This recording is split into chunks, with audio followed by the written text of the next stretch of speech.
Terlihat, Prof. Nah, ya ini lihat nih, ini pembuluh darah tuh begini. Ya, jadi banyak hal yang harus kita ketahui dan harus kita sama-sama sadari. Ini mula-mulanya normal semuanya. Kemudian oleh sebab perilaku atau lingkungan dan sebagainya, jadi akan terjadi sumbatan. Jadi di sini pengaruhnya adalah dinding pembuluh darah, komponen darahnya, kemudian juga cairan-cairan yang ada di dalam darahnya. Dan ini sangat dikontrol oleh otak. Otak ngontrol semuanya sehingga ada gerakan dan sebagainya. Ini harusnya diketahui sejak di dalam kandungan, ya, genetik dan sebagainya. Waktu kanak-kanak juga bagaimana aktivitasnya, kemudian dewasa dan pada akhir kehidupannya ini harus diketahui. Dan ini kalau sudah terkena target organ ini bisa macam-macam yang kena.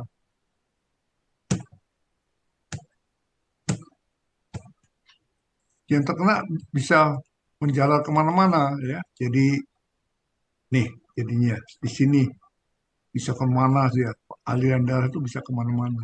Dan ini akan menyebabkan perputaran. Tuh, ya otaknya bisa kena sini dan semuanya akan terlibat. Sehingga apa? Kualitasnya akan turun. Ini penting sekali. Nah, yang akan kita bicarakan di sini kan adalah bagaimana pengaruh pembuluh darahnya. Ini ya primordialnya harus diketahui sejak kandungan sudah tahu turunannya gimana dan sebagainya ya. Kemudian nih pada kanak-kanak kelihatan juga nih akan tumbuh dan sebagainya ada penyakit apa. Kemudian nih kalau sudah terkena ada dia mengidap hipertensi dan di sini masih ada gulanya tinggi juga dan sebagainya. Ini suatu hal yang harus kita pencegahan jadi sampai tersier. Primordial, primer, sekunder, tersier. Tujuannya apa? Ya, ini mengevaluasi supaya darahnya jangan tinggi dan akan memicu. Karena kalau gerakan darahnya ini cepat, dia akan dinding pembuluh darahnya akan jadi apa ya gesekan itu yang menyebabkan perubahan-perubahan itu. Nah ini ya, jadi pengobatannya adalah pencegahan kalau bisa. Pencegahan siapa? Bisa dicegah. Hati-hati. Setiap individu sendiri. Dan inilah yang kerjaan berat kita. Negara kecerdasan tertinggi tahun 2003 ini ya. Indonesia nomor ini ya 129. Ini hati-hati jadi kita memberikan informasi harus tepat sasarannya. Ini IQ Indonesia tadi ya. Ini Indonesia peningkatan ya dan sebagainya harus kita tahu. Kita ada tujuannya loh ya. Nih ya, ini emas konsepnya apa? Ini saya dari FKUI, dari perguruan tinggi harusnya para dokter harus juga ikut memikirkan. Untung nih ada dua Sri Kandi dokter Sri Kandi Indonesia yang mau memikirkan hal tersebut ya. Ini pemerintah memberikan biasukan ya, Menko ya, PM ya ini harus kita serasikan untuk tercapainya. Caranya nih, lihat nih. Sekarang tadi ada negara kecerdasan, tingkat kecerdasan. Sekarang kota cerdas. Nah, Indonesia di Jakarta nomor 103, Medan 112, Makassar 115. Dan ini kita ini ya, nomor satu ada Zurich, Oslo, Canberra, Singapura, Kuala Lumpur, dan selanjutnya itu ya. Kita tahu posisi kita di mana. Dan kelihatan kan, kita tidak cerdas. Lihat aja, orang naik motor lawan arus. Berarti dia akan menghadang atau menghirup knalpot dari mobil yang dilawannya. Itu udah bagus ya. Itu bahaya sekali. Nah, sekarang kita akan bicara dengan diabetes. Ya. Nih di Indonesia ini, ya, ini di Cina yang 1,4 miliar segini ya. Kita di sini nih. penduduknya segini, kira-kira hampir mendekati 20 juta. Dan ini nanti mudah-mudahan narasumber akan jelaskan bagaimana strategi kita ya. Dan ini akan berjalan terus, apalagi dengan keadaan sekarang ya. Keadaan sekarang berarti apa? Pokoknya kenyang. Nah itu bahaya juga. Karbohidrat tinggi akan menginjus penyakit ini. Nanti ini dijelaskan nanti ya. Dan kita harus tahu nih ya, kita semuanya ada mikirkan human capital. Human capital itu ada nilai-nilai seseorang ya, dan capital ini. Kita harus lihat. Tapi yang penting intelektual, intellectual capital itu harus penting sekali ya. Ini penting sekali dalam suatu organisasi begini.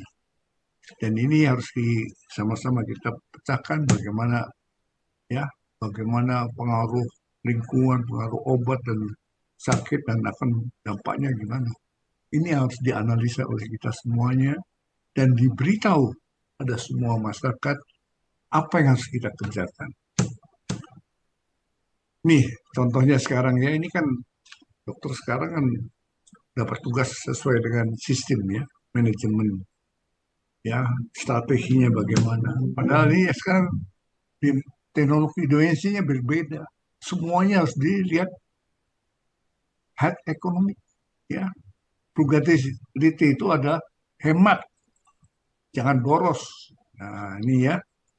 Sehingga apa yang terjadi ini ya, dokter itu begini, ini kami ini adalah sekarang di sini ya. Sehingga tetap kita ketinggalan dengan negara-negara yang betul-betul anggaran kesehatan yang tinggi sekali. Dia utamakan karena tahu dan ini kalau kalau ini adalah bagaimana ilmu kedokteran itu menghadapi dengan berbagai aspek. Contohnya Pak Ridwan nih ya, akupresur dan sebagainya ya semua kekayaan alamnya dimasukkan dalam sistem supaya nanti bisa menghemat. Dan ini harus kita tempuh ya, kita memberikan masukan dan apa yang harus kita tempuh dengan strategi yang kekayaan alam kita, kekayaan budaya kita, agama kita, kebiasaan kita ini harus digunakan. Nah ini anggaran kesehatan kan kita rendah sekali ya. Tidak tahu nanti 2045 gimana. Apalagi kalau penyakitnya ini akan bertambah terus. Ini akan berat sekali. Nah ini apa yang harus kita sesuai dengan ilmu pengetahuan. Ini kan putusan politik. Kita minta gini, dan anggarannya dinaikin.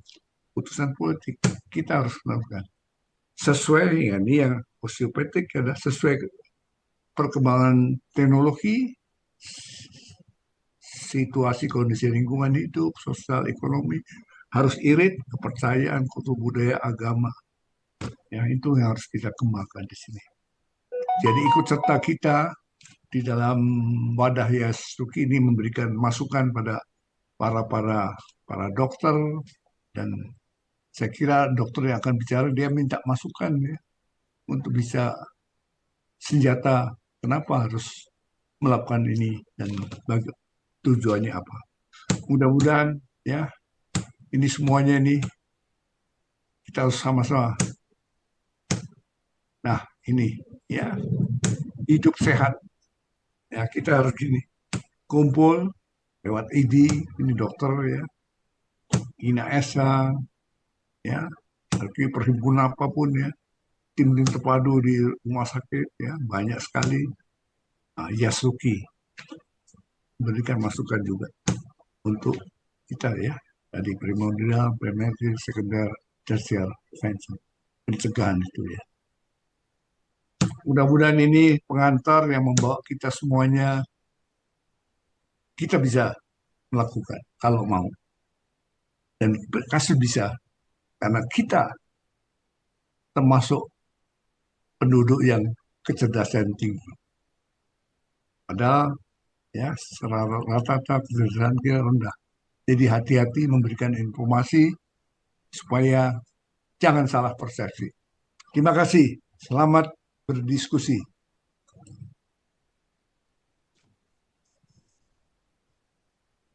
Terima kasih, MC. Assalamualaikum warahmatullahi wabarakatuh. Waalaikumsalam Sebelumnya, warahmatullahi wabarakatuh. sebelumnya saya mengucapkan terima kasih banyak atas kesempatan yang telah diberikan kepada saya untuk menjadi moderator Kamisan pada Ya, selamat siang kepada teman-teman dan para undangan dari acara Kamisan siang hari ini. Sebelumnya saya mengucapkan terima kasih banyak kepada teman-teman dari Yayasan Seluruh Indonesia dan salam hormat saya Prof. Teguh selaku pembimbing dan dosen saya pada saat saya koas. Masih sehat ya Prof, hebat. Eh, saya izin pada hari ini berbagi sedikit dengan teman-teman semua. Mungkin bukan menggurui atau mengajari, tapi lebih ke arah memberikan informasi. Moga-moga bisa membantu teman-teman dan para penderita stroke atau keluarga dan caregiver tentang bagaimana itu diabetes dan tata laksana yang kita tidak sebenarnya tidak hanya berkutat pada terapi, terapi, dan terapi, melainkan ada hal-hal lain yang kita perlu perhatikan. Saya izin share screen terlebih dahulu ya, Dokter Mutia. silakan dok.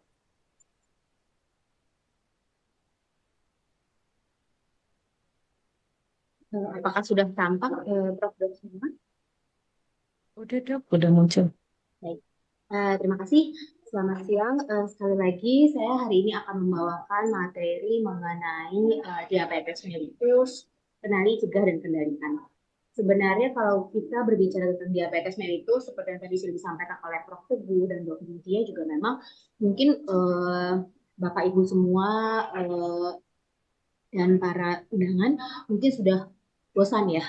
Sebenarnya diabetes mungkin kita sudah tahu, sebenarnya bukan penyakit yang baru. Namun kenapa selama ini kita masih sulit nih memerangi ataupun mengontrol diabetes ini gitu. Seperti yang kita ketahui bahwa diabetes sampai saat ini masih merupakan suatu penyakit yang belum dapat disembuhkan karena penyakit kronik yang hanya dapat kita kontrol namun tidak dapat belum dapat kita sembuhkan.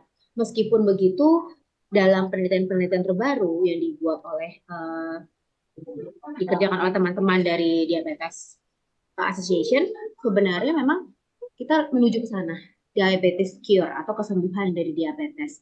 Namun kita perlu tahu bersama bahwa diabetes merupakan pintu masuk, salah satu pintu masuk dari penyakit-penyakit atau komplikasi-komplikasi lain. Dalam hal ini salah satunya adalah penyakit COPD ataupun stroke. Jadi ini yang mungkin akan ditanyakan oleh teman-teman eh, masyarakat umum ataupun keluarga dari pasien-pasien yang stroke ataupun malah mempunyai kerabat yang kronis. Sebenarnya apa sih hubungannya diabetes dengan stroke itu? Dan apakah diabetes ini merupakan penyakit turunan? Apakah biarin aja deh kalau misalnya nggak diobati gimana? Karena kita sebenarnya juga pasien-pasien mungkin tidak ada gejala ataupun tidak ada keluhan dengan kadar gula darah yang cukup tinggi. Terus siapa aja sih yang bisa terkena diabetes ini? Dan apakah diabetes ini bisa dicegah sebenarnya kalau misalnya kita sudah memiliki kerabat ataupun teman-teman yang memiliki diabetes gitu ya? Dan apakah obat-obatan yang dikonsumsi oleh penderita ataupun pasien dengan diabetes, apakah perlu untuk dikonsumsi terus menerus gitu? Apakah tidak merusak ginjalnya? Biasanya itu adalah pertanyaan-pertanyaan ini. Dan diharapkan dari materi hari ini teman-teman semua bisa membantu eh, menjadi perpanjangan tangan ya, perpanjangan tangan untuk membantu mengklarifikasi ataupun menyampaikan berita-berita yang mungkin miring ataupun salah tentang diabetes ini. Oke, dari berbagai macam sumber ataupun dari berbagai macam berita, sebenarnya dianggap diabetes itu merupakan satu kondisi epidemik sekarang. Dan ini terjadi di seluruh dunia ya. Kalau kita lihat data yang tadi disampaikan oleh Prof. Teguh, itu kan jelas ya bahwa memang diabetes ini bukan tidak memilih-milih negara tertentu gitu. Memang pola hidup menjadi satu hal yang paling penting, namun hampir seluruh dunia itu kurang lebih preferensinya sama-sama bisa meningkat seiring dengan usia, terus kemudian dengan kualitas hidup yang memang akan menurun seiring dengan peningkatan dari kadar gula darah yang tidak terkontrol. Nah, yang kita perlu tahu di sini adalah suatu kondisi yang mungkin kita flashback dulu atau kita mundur satu atau dua langkah sebelumnya.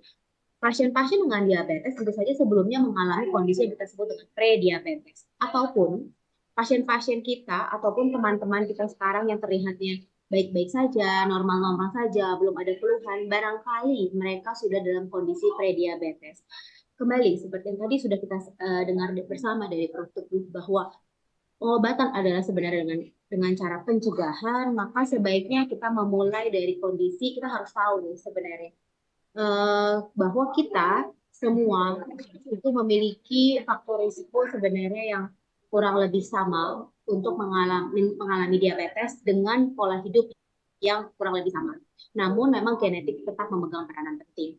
Nah, untuk kondisi-kondisi di mana diabetes belum dapat ditegakkan, kita harus lihat apakah kita ataupun keluarga kita itu masuk dalam kondisi prediabetes yang biasanya itu seperti fenomena gunung es nih yang kita lihat mungkin terlihatnya hanya kecil tapi di bagian bawah dan sebenarnya prevalensinya cukup tinggi atau cukup besar di satu negara dan khususnya Indonesia. Nah, kalau kita lihat di sini mungkin yang kita tahu diabetes sih hanya seperti bongkahan es di atas air, permukaan air. Namun di bagian bawah ada bongkahan es yang jauh lebih besar yang ternyata juga mengalami ataupun menderita diabetes namun belum diketahui. Ini yang menjadi PR kita semua untuk melakukan screening lebih baik ataupun lebih dulu pada pasien-pasien yang memang keluarga yang berisiko atau memang kita lakukan screening pada orang yang memang sudah memiliki komorbiditas yang lain. Ini kita tadi sudah ketahui bersama ya, Prof sudah menyampaikan juga bahwa lihat di sini bahwa semua komplikasi dari ujung kepala sampai ujung kaki bisa terjadi akibat adanya akibat gula darah yang tidak terkontrol. Hanya gula darah yang tidak terkontrol. Kita belum melihat komorbiditas yang lain. Apakah pasien ini memiliki hipertensi misalnya, tekanan darah yang tidak terkontrol, atau pasien-pasien memiliki kadar kolesterol yang cukup tinggi misalnya. Dan juga jika kita gabungkan, mungkin komplikasi ini akan semakin besar kemungkinan untuk terjadinya. Jadi yang kita takutkan di sini bukan hanya kondisi yang mungkin yang tampak di sini memang stroke misalnya ya, atau penyakit jantung gitu. Tapi sebenarnya ada komplikasi-komplikasi lain yang mungkin sudah terjadi lebih awal, yang kita biasanya kenal dengan komplikasi mikroamiopati, di mana akan merusak pembuluh darah yang lebih kecil. Itu biasanya pembuluh darah di mata sehingga pasien cenderung lebih ke arah buram dan kemudian ada penurunan pandangan, dan juga nefropati yaitu adalah kerusakan pembuluh darah yang memberikan aliran darah ke ginjal sehingga yang akan terjadi adalah penurunan dari fungsi ginjal pasien-pasien yang mungkin belum memberikan gejala-gejala yang khas. Jadi ini harus dievaluasi dan dipantau gitu. Kita harus lihat, kita harus screening untuk pasien-pasien yang memang beresiko tinggi dan apalagi untuk pasien-pasien yang memang sudah diabetes. Selain daripada itu, ada kondisi yang kita sebut dengan kata neuropati, dengan istilah neuropati. Itu adalah rasa-rasa yang tidak nyaman ataupun mengganggu sebenarnya pada pasien-pasien akibat neuropati ini. Jadi neuropati ada kelainan dari saraf ya. Kelainan dari saraf tepi yang disebabkan karena kontrol gula darah yang tidak baik gitu. Dan neuropati ini merupakan cikal bakal dari komplikasi-komplikasi lain juga. Misalnya, pada pasien-pasien yang memang sudah mengalami baal-baal ataupun kesemutan, hilang rasa pada bagian kakinya.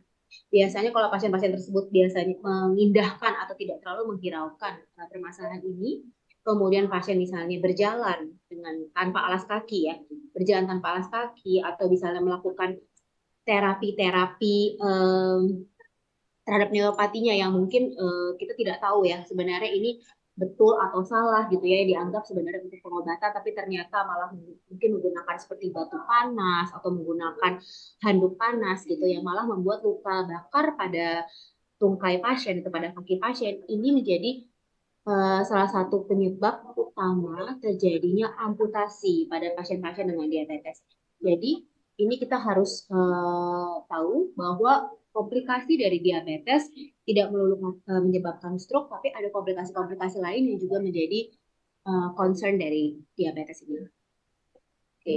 Dan dikatakan bahwa setiap 10 detik sebenarnya pasien-pasien itu meninggal akibat diabetes. Tapi memang betul, diabetes sebenarnya tidak secara langsung mematikan. Biasanya yang menyebabkan mematikan itu adalah dari komplikasinya atau memang akibat kadar gula darah yang terlalu tinggi atau komplikasi akibat kadar gula yang turun terlalu cepat. Nah, ini tadi sudah dibahas sedikit oleh Prof. Teguh. Saya sedikit membahas. Sebenarnya kalau kita berbicara tentang diabetes, maka tentu saja kita berbicara tentang insulin kita. Insulin adalah hormon yang dikeluarkan oleh kelenjar pankreas kita. Jadi kelenjar pankreas ada lokasi di daerah sini ya. Itu berfungsi untuk memproduksi insulin. Apa sih fungsinya insulin ini? Insulin berfungsi sebagai transportasi, sebagai mobil untuk memasukkan gula darah ke dalam sel-sel kita. Sehingga sel-sel kita dapat memperoleh gula sebagai energi untuk kerjanya gitu ya. Jadi kalau pasien-pasien mengalami kekurangan insulin pada pasien-pasien dengan diabetes ya, ataupun gangguan kerja insulin, maka yang akan terjadi apa? Kadar gula darah akan tinggi, namun sel-selnya atau jaringan-jaringannya tetap merasa lapar karena tidak dapat masuk gulanya itu ke dalam sel-sel untuk dipakai dan bekerja. Untuk klasifikasi secara umum sebenarnya 4. Ini ada DM tipe 1 yang biasanya kita temukan pada anak-anak ya. Karena ini biasanya sifatnya autoimun. Autoimun artinya penyakit imun yang akan menyebabkan kerusakan ataupun kelainan langsung pada kelenjar pankreas sehingga tidak dapat menghasilkan hormon insulin. Nah, ini biasanya bersifat absolut sehingga tata laksananya tentu saja ada dengan hormon insulin. Sebagian besar pasien-pasien kita itu adalah memang DM tipe 2, khususnya pasien-pasien saya yang atau pasien-pasien yang Prof. Teguh gitu ya, yang dewasa, maka sebagian besar adalah DM tipe 2, di mana sebenarnya kelenjar pankreas kita mampu menghasilkan hormon insulin. Namun, insulin itu tidak dapat menduduki tempat duduknya untuk dapat bekerja dengan baik. Jadi kita sebutnya dengan sebutan resistensi insulin. Nah, resistensi insulin ini akan menyebabkan kelelahan dari kelenjar pankreas kita. Karena apa? Karena tubuh selalu bilang, sel-sel selalu bilang, saya masih butuh insulin, saya masih butuh insulin karena gula saya kurang gitu ya. Jadi pankreas kita berusaha untuk menghasilkan hormon insulin yang berlebihan sehingga lama-lama dia akan mengalami kelelahan. Sehingga semakin lama tentu saja kemampuan kerja dari kelenjar pankreas juga akan menurun. Kemudian ada DM tipe lain. Nah, ini hati-hati nih Bapak Ibu semua, karena DM tipe lain ini mungkin juga cukup banyak dalam masyarakat kita, di mana pengaruh obat-obatan jamu, herbal, traditional medicine yang lain yang kita mungkin tidak tahu isinya apa, tapi memang mengandung kandungan misalnya steroid misalnya, yang akan menyebabkan peningkatan kadar gula darah jika dikonsumsi. Kemudian selain daripada itu biasanya ada obat-obatan lain yang memang sesuai dengan indikasinya, tapi memang memiliki efek samping untuk meningkatkan kadar gula darah, itu juga akan menyebabkan diabetes karena obatan. Dan untuk yang keempat adalah DM akibat kehamilan, jadi DM terjadi pada ibu hamil. Nah, ini adalah cut off ataupun diagnosis dari diabetes. Kita masih menggunakan cut off ini, di mana kita memiliki 3 kelompok ya. Kita sebut pasien itu normal jika kita dapatkan gula darah puasa di bawah 100 dan kita harus mendapatkan gula darah sewaktu atau gula darah 2 jam postprandialnya, pos makannya di bawah 140. Sedangkan kalau untuk prediabetes ini kita ataupun diabetes kita menganut istilah atau bukan dan. Jadi salah satu dari parameter ini positif, maka kita sudah masuk dalam diagnosis ini. Jadi kalau kita dapatkan kadar gula darah puasa 100 sampai 125 atau kadar gula darah sewaktu itu dari 140 sampai 199, maka kita sebut pasien ini dalam kondisi prediabetes. Yang akan nanti kita bagi dua menjadi apakah gula darah puasa terganggu atau gula darah sewaktunya terganggu, atau kita sebut kondisi toleransi glukosa terganggu. Sedangkan untuk diabetes itu kalau kita dapatkan kadar gula darah di atas 126 gula darah puasa atau gula darah sewaktu di atas 200. Namun memang ada kriteria lain yang harus dipenuhi. Jika kita dapatkan pasien-pasien dengan gejala klasik nih, bapak-bapak, ibu-ibu ya, gejala klasiknya apa nanti akan saya bahas. Dengan hasil lab ini tentu saja kita anggap itu sebagai diabetes secara langsung. Tapi kalau kita tidak mendapatkan gejala klasik ataupun gejala-gejala umum lainnya, kita perlu mendapatkan hasil lab ini dalam 2 kali pemeriksaan baru kita diagnosis seorang diabetes. Nah, ini adalah gejala klasiknya. Gejala klasik yang paling sering didapatkan itu adalah 3P ya, kita sebutnya ya. Poliuri, polifagi, dan polidipsi. Apa itu? Poliuri itu adalah kencing-kencing yang sering. Jadi bukan kencing yang banyak ya, karena kadang-kadang orang bilangnya, enggak, kencing saya jumlahnya sama-sama saja, tapi frekuensinya meningkat. Nah, yang perlu dipahami adalah peningkatan frekuensi ini tidak terjadi pada waktu tertentu. Misalnya, pasien bilang, saya habis minum kopi, misalnya ada penyebabnya minum kopi, atau misalnya teman bapak-bapak yang berusia lanjut mengalami peningkatan buang air kecil pada saat malam hari. Nah, ini kita harus pastikan dulu nih, peningkatan buang air kecilnya, frekuensi buang air kecilnya ini apakah karena memang kadar gula yang tinggi atau memang karena ada penyebab lain. Atau misalnya ada infeksi di saluran kencing sehingga frekuensi dari buang air kecil itu meningkat. Nah, itu harus disingkirkan dulu. Penyebab-penyebab lain yang memang menyebabkan frekuensi buang air kecil meningkat. Selain daripada poliuri, kita dapatkan juga gejala klasik lain seperti polifagi. Jadi pasien cenderung lapar, lapar, dan lapar. Kenapa seperti itu? Karena yang tadi saya katakan, sel ataupun jaringannya tetap dalam kondisi starvasi atau kelaparan meskipun kadar gula darah tinggi. Kemudian yang ketiga itu adalah polidipsi. Polidipsi adalah rasa haus. Jadi habis minum pengen minum lagi gitu ya.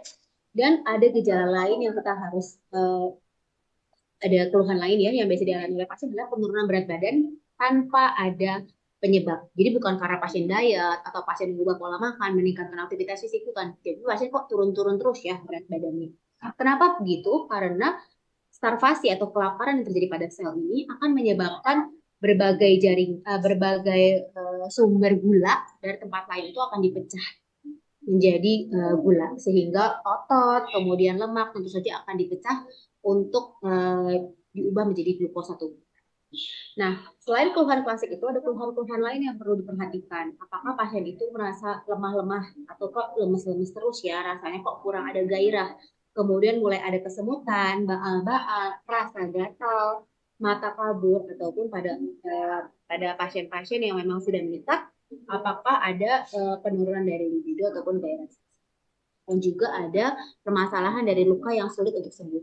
Jadi biasanya melihat dari keluhan-keluhan ini tentu saja kita harus mulai mencari tahu apakah pasien ini merupakan pasien diabetes ataupun pasien dengan pre-diabetes yang perlu kita evaluasi dengan lebih seksama. Nah, bagaimana sih untuk tata laksana diabetesnya? Kalau kita mau bilang tata laksana diabetes, sekarang kita pilarnya sudah 5, bukan lagi 4. Yang pertama tentu saja tidak langsung dengan terapi obat-obatan. Tentu saja bukan. Yang pertama adalah edukasi. Penentuan ataupun pemberitahuan kepada pasien dan keluarga menjadi satu hal yang penting. Kenapa? Karena diabetes ini seperti tadi saya sudah sampaikan tidak dapat disembuhkan, hanya dapat dikontrol.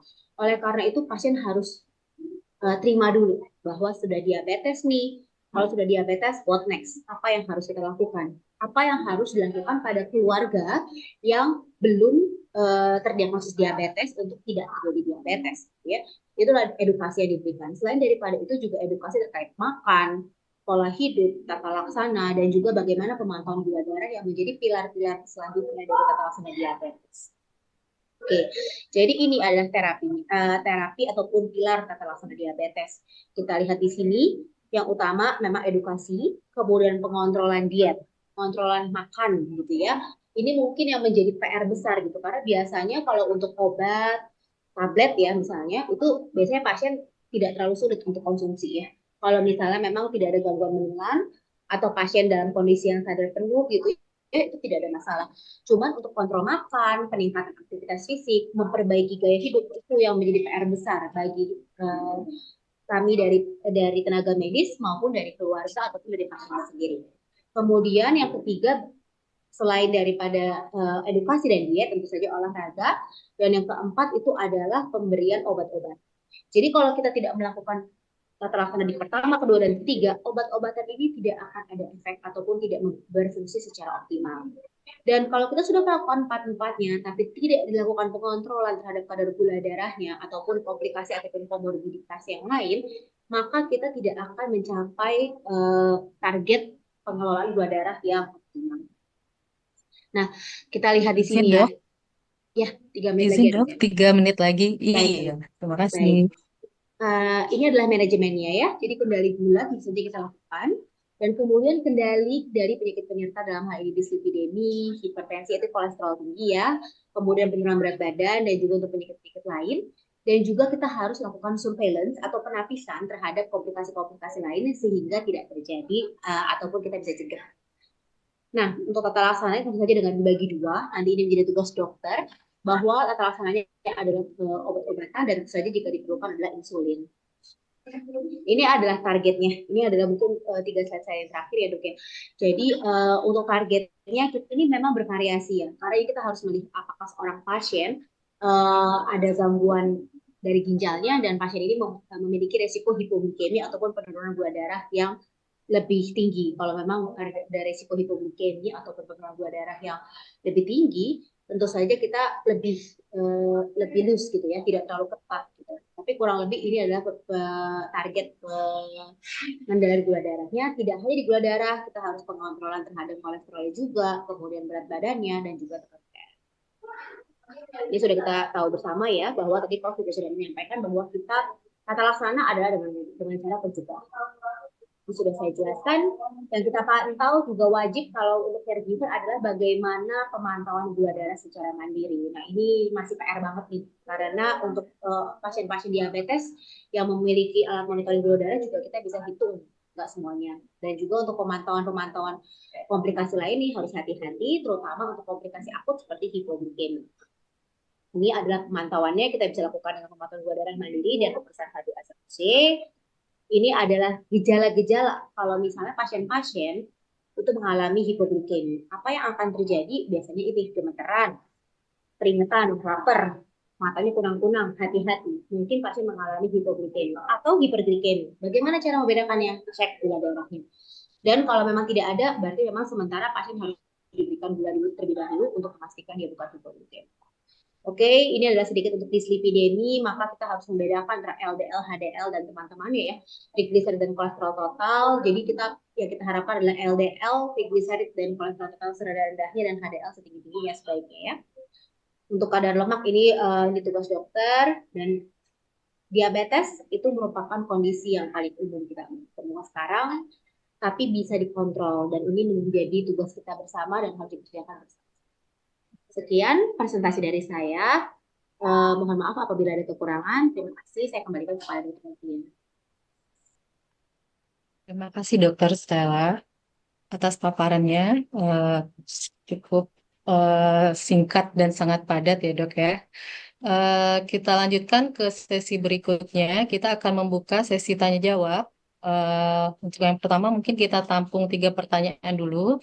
Bagi hadirin yang ingin bertanya, silakan raise hand atau boleh menyampaikan pertanyaannya di kolom chat. Ini kebetulan udah ada nih dok 2 pertanyaan di kolom chat. Yang pertama dari Bapak Robi. Apakah intermittent fasting bisa menyembuhkan diabetes? Saya pernah dengar penjelasan Dr. Jason Fung di YouTube, katanya diabetes tipe 2 bisa diatasi dengan intermittent fasting. Silakan dok, untuk dijawab. Baik, terima kasih atas pertanyaannya. Saya izin jawab. Jadi kalau memang intermittent fasting, sebenarnya kalau dari ADA, American Diabetes Association, intermittent fasting itu kita sepakati bersama dulu ya dok ya. Kalau intermittent fasting ini kan berarti kita memberikan waktu untuk makan dan waktu yang untuk puasa gitu ya. Dan itu berbeda-beda. Dan kalau dibaca dari guidelines ADA, intermittent fasting ini sebenarnya lebih memperbaiki berat badan. Jadi mengontrol berat badan. Jadi yang kita harapkan didapatkan dari intermittent fasting adalah restriksi kalori yang dapat berdampak pada penurunan berat badan pasien-pasien yang memang obesitas ataupun overweight gitu. Tapi intermittent fasting sendiri dikatakan tidak secara langsung berefek terhadap pengontrolan gula darah.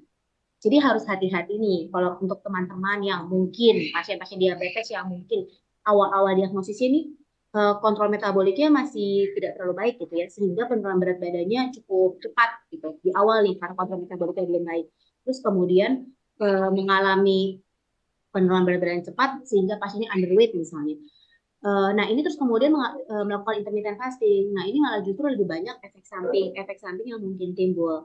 Tapi untuk teman-teman yang memang obesitas ataupun berat badan berlebih gitu, intermittent fasting ini dipercaya cukup baik untuk memperbaiki resistensi insulin yang biasanya terjadi pada pasien dengan diabetes mellitus tipe 2 ya dok ya. Karena resistensi insulin kan merupakan patofisiologi dasar dari diabetes mellitus tipe 2 dan yang utama itu disebabkan karena obesitas. Seperti itu dok. Oke, terima kasih. Semoga Bapak Robi puas atas penjelasannya, Dok. Ini udah ada yang raise hand. Bapak Rudi, kami persilahkan untuk open mic, open cam. Terima kasih dok, selamat siang. Saya tanyakan gini dok, om saya di Surabaya itu diabetes mellitus, tipenya saya tidak tahu ya, tapi setiap harinya itu dia konsumsi insulin, itu 2,5 tahun yang lalu. Tapi tetap terus naik lah, dokter menyarankan ya kadarnya ditambah. Terus om saya itu menggunakan terapi, setiap hari itu hanya makan telur sama daging, tapi tensinya naik. Terus tensinya naik, cara mengatasinya dengan yoga. Nah selama 2,5 tahun kemarin, 3 bulan kemarin itu ketemu saya, dia tunjukkan ini darah saya Rudi udah normal. Normalnya masih agak tinggi sih, 139 kalau 35 itu kemarin itu.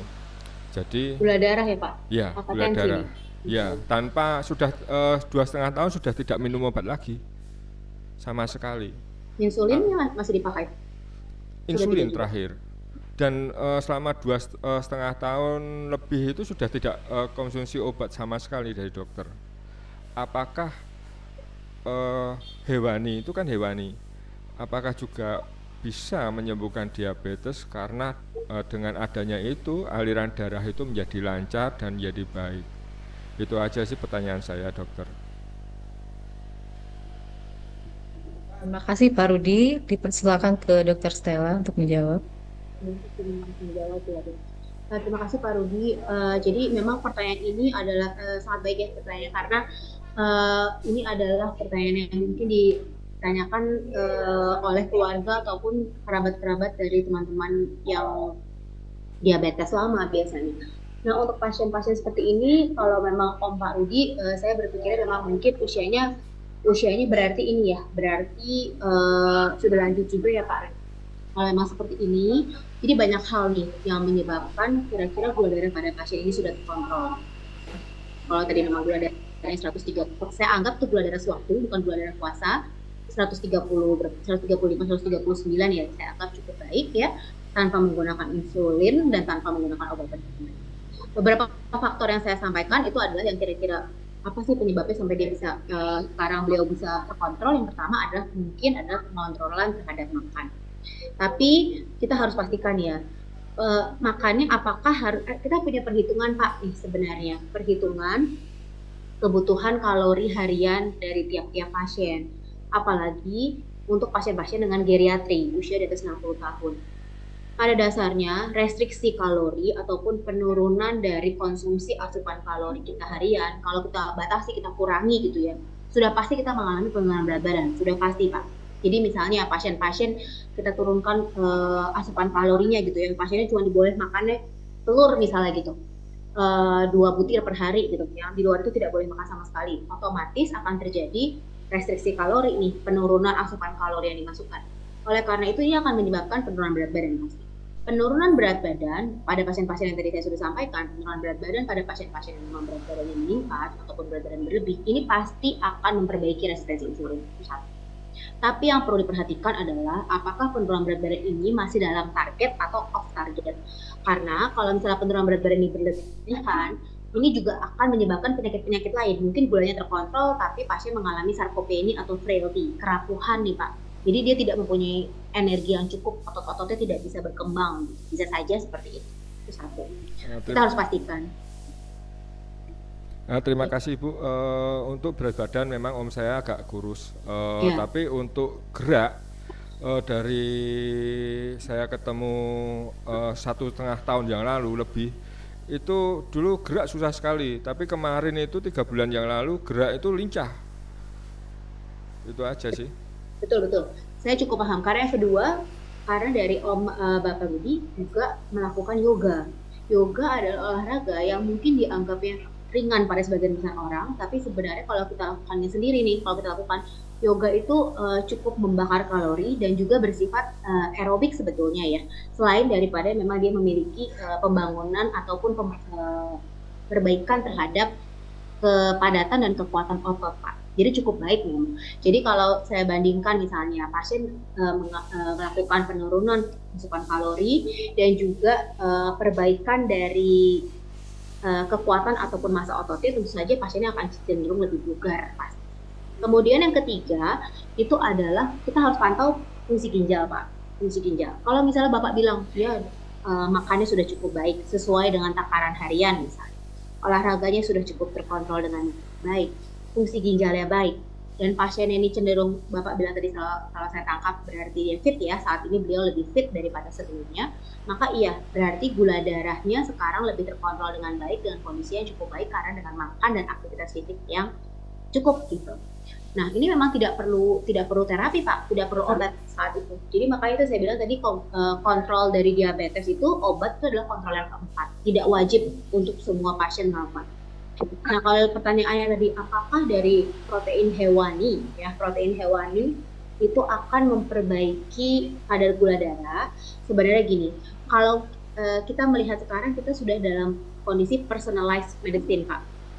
Ada beberapa pasien yang misalnya konsumsi diet tinggi protein hewani lebih baik. Ada beberapa pasien yang konsumsi diet Mediterranean yang dalam hal ini terkait dengan gandum-gandum ya, biji-bijian itu akan lebih baik.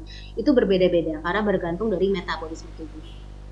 Tapi secara umum pemberian protein hewani lebih banyak. Kita misalnya tidak dalam kondisi yang komposisi yang pas gitu ya antara protein, karbohidrat dan lemak. Tentu saja itu tidak akan baik kalau untuk kita berikan secara long term ataupun jangka lama pada pasien-pasien, terutama pasien geriatrik. Itu harus hati-hati. Mungkin awal-awal akan baik, 1-2 tahun pertama mungkin baik, tapi untuk kedepannya ke belakang kalau kita lanjutkan terus, jika komposisinya itu tidak seimbang antara lemak, karbohidrat dan protein, nanti akan muncul penyakit-penyakit lain gitu. Tapi apakah menjadi sekarang ditanyakan, kalau misalnya Bapak bertanya, apakah sekarang harus diganti dietnya? Mungkin tidak diganti, tapi kita evaluasi bagaimana pengaruh dari peran-peran komposisi yang lain, Pak. Karena biar gimana pun juga karbohidrat dan lemak tetap dibutuhkan. Kalau kita utamakan dengan protein hewani daging merah saja, tentu saja tensi akan naik, Pak. Karena itu kandungan garam tinggi, terus kemudian kalau misalnya memang daging lemaknya daging hewannya ini dari potongan-potongan tertentu kan kandungan lemaknya juga cukup tinggi ya Pak ya. Jadi mungkin gulanya terkontrol, nanti kedepannya tekanan darah dan kolesterolnya yang tidak akan cukup baik gitu. Kita jadi perlu evaluasi yang lainnya juga gitu. Terima kasih Ibu. Nanti saya telepon juga om saya coba memang ada efek samping yang lain atau tidak. Intinya saya terima kasih hari ini. Ya, sama-sama Bapak. Selamat siang. Siang Bapak. Halo. Silakan ya. Pak Riwan. Ya, apakah benar diabetes itu saat ini ada terjadi pada bayi yang baru lahir? Apakah bisa terjadi kepada bayi yang baru lahir gitu, diabetes? Satu.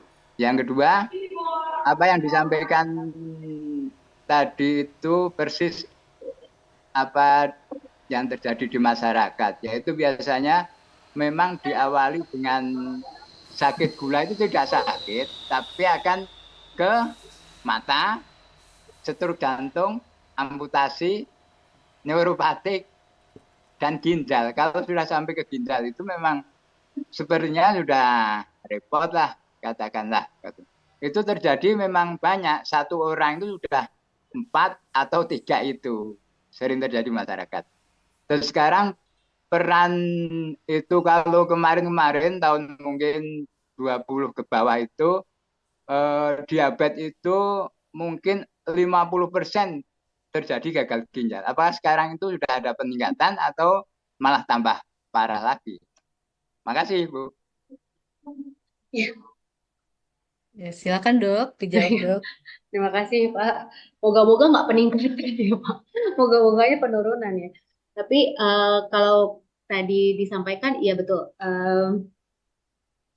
Jadi kalau untuk bayi ya, bayi yang baru lahir, apakah bisa mengalami diabetes? Bisa Pak. Itu adalah diabetes mellitus tipe 1 biasanya. Memang permasalahannya adalah penyakit autoimun. Jadi sistem kekebalan tubuhnya menyerang pankreas gitu ya, menyerang pankreasnya sehingga dia tidak bisa menghasilkan hormon insulin yang cukup ataupun tidak menghasilkan hormon insulin sama sekali. Sehingga eh, bayi itu baru lahir langsung gulanya tinggi karena tidak bisa dipakai oleh sel-sel atau jaringannya gitu. Karena tidak adanya insulin yang diproduksi dalam tubuh. Itu satu. Yang kedua, kalau misalnya terkait dengan penyakit masalah ginjal, kalau secara umum secara umum maksudnya secara global kurang lebih masih sama sih Pak, tidak naik tidak turun ya. Tapi kalau kita lihat dari masing-masing, misalnya kita lihat misalnya di Indonesia saja, di Indonesia waktu dulu saya sekolah menjadi murid Prof Teguh itu eh, saya kebanyakan di Jakarta ya Pak ya, karena di Jakarta itu berbeda dengan waktu saya sekarang bekerja di Jawa Barat dengan pola hidup yang juga berbeda gitu.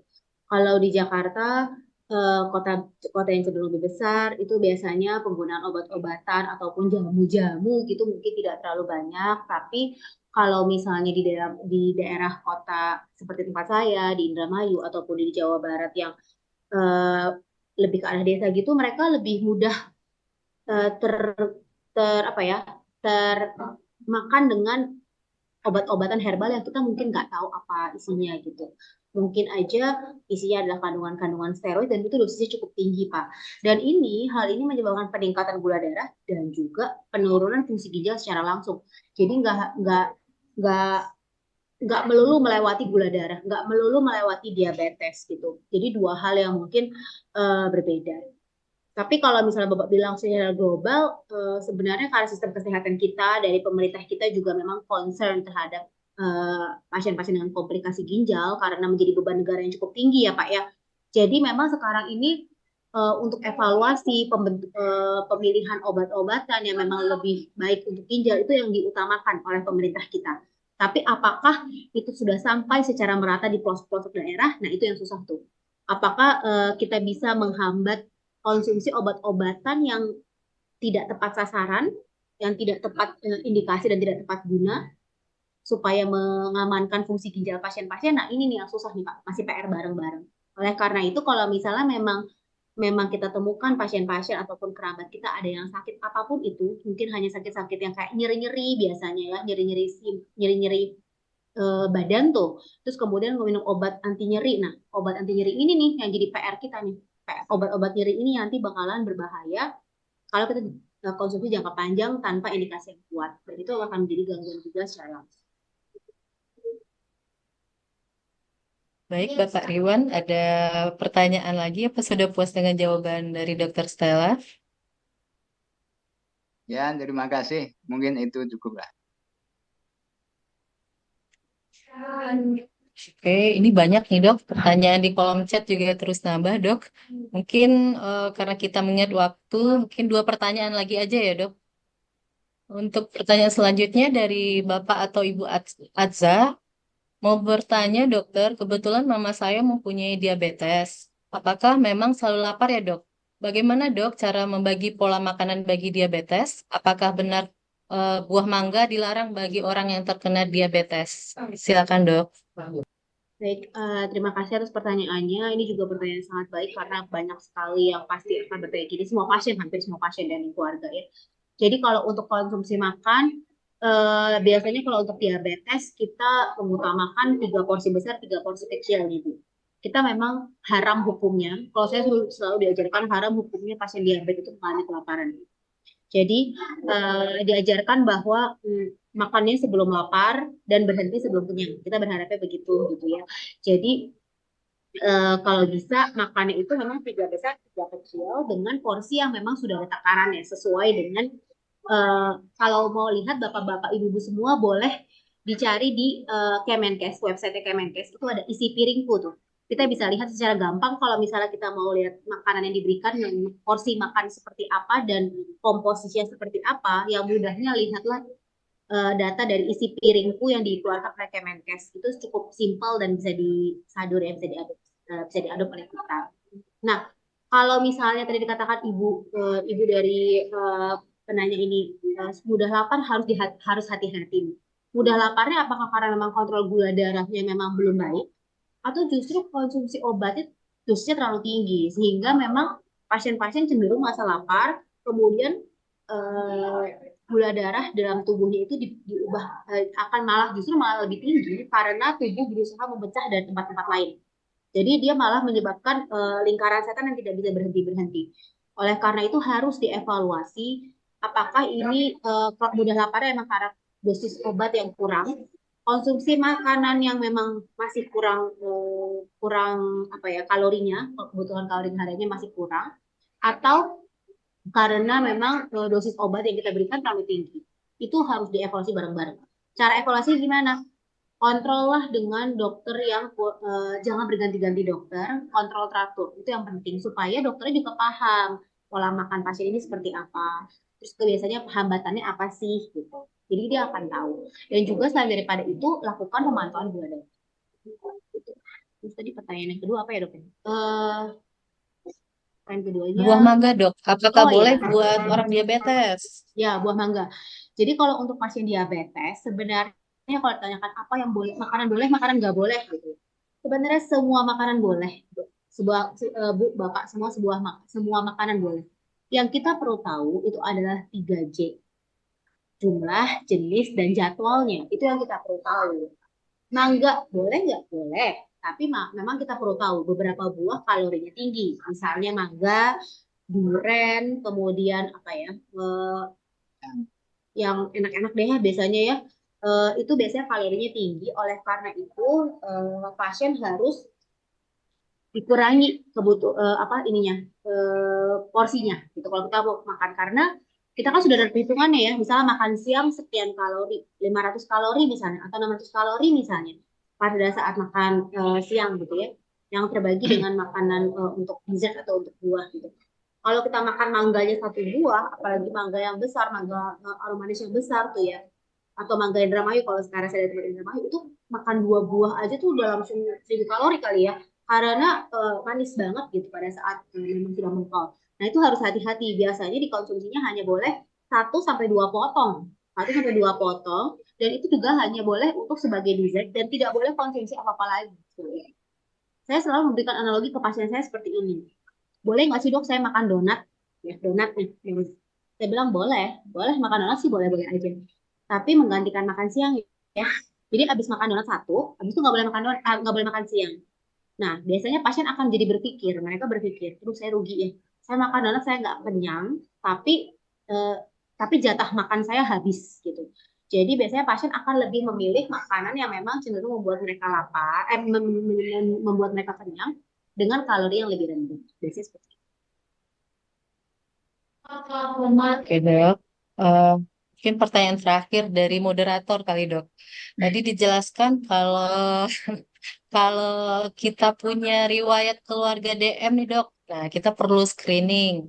Nah, misalnya ibu nih ada DM. Nah, kita sebagai anak kapan nih kita harusnya mulai screening, Dok? Apakah perlu menunggu gejalanya muncul dulu atau boleh dari muda-muda sehat-sehat ini udah boleh screening gitu, Dok? Sebenarnya nah kekurangannya kita sistem kesehatan kita memang kekurangannya ini ya dok ya karena bagian pencegahan itu memang masih PR lah ya karena BPJS pun tidak memasukkan pencegahan ataupun pemantauan ataupun screening itu dalam apa ya biar mereka bisa bisa tanggung itu kan tidak ya dok ya karena kita semuanya sifatnya masih pengobatan gitu. Nah sebenarnya kalau kita katakan kapan as soon as possible. Jadi kalau misalnya ditanyakan misalnya pasien dewasa atau bukan pasien, orang dewasa, kalau kita dari umur misalnya di atas 25 tahun ataupun 30 tahun lakukanlah pemeriksaan evaluasi. Nah, untuk evaluasinya apa? Itu sebenarnya kita lakukannya kalau secara umum dari keseluruhannya kita lakukan gula darah puasa dan gula darah 2 jam postprandial atau pos makan. Pada beberapa center mungkin kita bisa lakukan pemeriksaan HbA1c. Tapi yang perlu diketahui adalah HbA1c ini beda-beda kualitasnya ataupun beda-beda dari pemeriksaan tiap lab, sehingga ada yang bisa dipakai, ada yang tidak bisa langsung kita terima mentah-mentah dan hanya bisa kita lakukan untuk bahan evaluasi. Nah, yang mungkin yang akan membedakan itu adalah kapan kita lakukan reevaluasinya atau pengulangan pemeriksaannya. Kalau misalnya memang pada saat pemeriksaan pertama usia muda mungkin 25 tahun misalnya kita lakukan screening gitu ya, terus gulanya baik nih, gula darah puasa dan gula darah 2 jam pos makannya baik gitu, kapan sih kita lakukan lagi? Biasanya kita lakukannya bisa 3 tahun kemudian, ataupun memang saat ada gejala, ataupun memang ada faktor risiko tambahan atau komorbiditas tambahan gitu ya, misalnya tiba-tiba di tengah jalannya ada peningkatan kolesterol, ataupun misalnya pasien itu pola makannya jelek, maka kita ubah gitu. Tapi kalau memang cukup stabil-stabil aja bisa 2-3 tahun sekali kita lakukan pemeriksaan. Tapi kalau misalnya memang gula darahnya misalnya pasien sudah ada faktor risiko lain, misalnya pasien dengan berat badan berlebih ataupun obesitas, kemudian pasien dengan komorbiditas misalnya dislipidemi gitu ya, atau dia dengan faktor risiko jantung yang kuat ya, misalnya di keluarga ada kematian usia muda akibat jantung, atau pasiennya sendiri juga dengan rokok misalnya, maka kita lakukan pemeriksaan paling tidak per tahun. Kalau memang hasil lab yang pertamanya normal. Tapi kalau hasil labnya tidak normal atau ada satu yang bermasalah, kita lakukan lebih cepat biasanya, karena kita memberikan terapi sudah lebih. Gitu deh. Oke, terima kasih dok. Sepertinya Bapak Rudi mungkin ada pertanyaan lanjutan dari yang tadi mungkin ya Pak. Kami persilakan. Iya Ibu, tadi Om saya telepon, memang tidak ada efek samping. Ya satu tanyaan tambahan Ibu, apakah Ya. selain kita minum obat, kita juga minumnya yang cukup 2 liter ya sehari? Apakah juga plus vitamin itu perlu untuk tubuh kita? Karena vitamin saya pelajari itu juga termasuk katalisator, termasuk juga air hangat. Itu aja sih Bu. Ya, terima kasih Pak. Jadi kalau untuk vitamin, ini juga saya sebenarnya sempat bertanya ke teman-teman saya yang dari gizi ya Pak. Kalau kita mengkonsumsi vitamin itu banyak ya Pak ya, ada vitamin banyak sekali A, B, C, D sampai sekarang ada vitamin K kan ya juga masuk saya, kita harus evaluasi, dan juga ada mikronutrien, misalnya zinc, kemudian ada zat besi seperti itu yang mungkin bukan hanya bagian dari vitamin, dan semuanya kita butuhkan untuk kerja enzim-enzim dan hormon-hormon kita nih sebenarnya. Nah, kalau kita makannya bervariasi, kalau kita makan dengan komposisi yang pas, sebenarnya apakah perlu tambahan vitamin-vitamin ataupun mikronutrien itu dikatakan sebenarnya tidak perlu Pak. Sebetulnya tidak perlu. Kita cukup dengan konsumsi makanan-makanan ataupun dari bahan makanan kita sendiri itu, misalnya vitamin, misalnya zat besi kita bisa dapatkan misalnya dari sayur hijau ataupun daging merah, atau vitamin-vitamin kita bisa dapatkan dari sayuran gitu. Namun memang ada beberapa vitamin yang biasanya ataupun pada masyarakat Indonesia secara umum itu kurang. Misalnya apa? Vitamin D Pak. Ini juga saya bingung ya. Mungkin kita harus melihat tempat pasien ini ataupun orang ini tinggal ataupun bekerja gitu. Kalau kita bertemu dengan orang-orang Jakarta yang bekerjanya mungkin di kantoran, di gedung gitu ya, itu biasanya mereka kekurangan vitamin D delta ya, vitamin D. Nah, karena mereka tidak terlalu terpapar dengan matahari gitu. Nah, vitamin D ini ternyata baik untuk pengontrolan gula darah Pak. Jadi kalau pasien-pasien dengan defisiensi atau kekurangan vitamin delta ini, vitamin D ini, itu justru gula darahnya nanti kontrolnya nggak baik gitu. Vitamin D soalnya dianggap sebagai pengontrol gula darah. Nah, kalau misalnya memang vitamin D kita kurang, maka sebaiknya kita berikan. Kalau vitamin D kita cukup, maka tidak perlu lagi. Sebenarnya semua prinsipnya seperti itu. Nah, tahu cukup atau enggaknya dievaluasi, dicek dulu seperti itu. Nah, kalau misalnya untuk pasien-pasien saya, misalnya atau masyarakat yang tinggal di daerah Jawa Barat atau misalnya bekerja sebagai petani, tentu saja biasanya vitamin D sudah cukup karena pajanan terhadap sinar mataharinya cukup banyak dan cukup baik gitu. Jadi kita harus evaluasi itu sih sebenarnya Pak. Jadi nggak serta-merta semua vitamin kita konsumsi. Karena kelebihan vitamin juga bahaya, Pak. Kelebihan vitamin juga bahaya karena intinya segala yang berlebihan bahaya, segala yang kekurangan bahaya. Jadi kita pas-pas aja. Gitu. Terima kasih Ibu. Sama-sama, Bapak. Oke, para hadirin, berhubung waktu untuk pertanyaannya sudah habis, dari Kamisan hari ini kita bisa mengambil beberapa kesimpulan bahwa diabetes sendiri tidak bisa disembuhkan, tapi bisa dikontrol. DM ini bisa menimbulkan berbagai komplikasi dan dia memiliki fenomena seperti gunung es. Jadi sangat perlu screening pada keluarga yang beresiko. Nah, tapi jangan takut jika terdiagnosis diabetes, karena diabetesnya sendiri tidak mematikan. Yang mematikannya itu nanti adalah komplikasinya. Semoga ya, semoga materi hari ini bisa menjawab berbagai pertanyaan di masyarakat tentang diabetes. Mungkin ada stigma-stigma yang salah selama ini.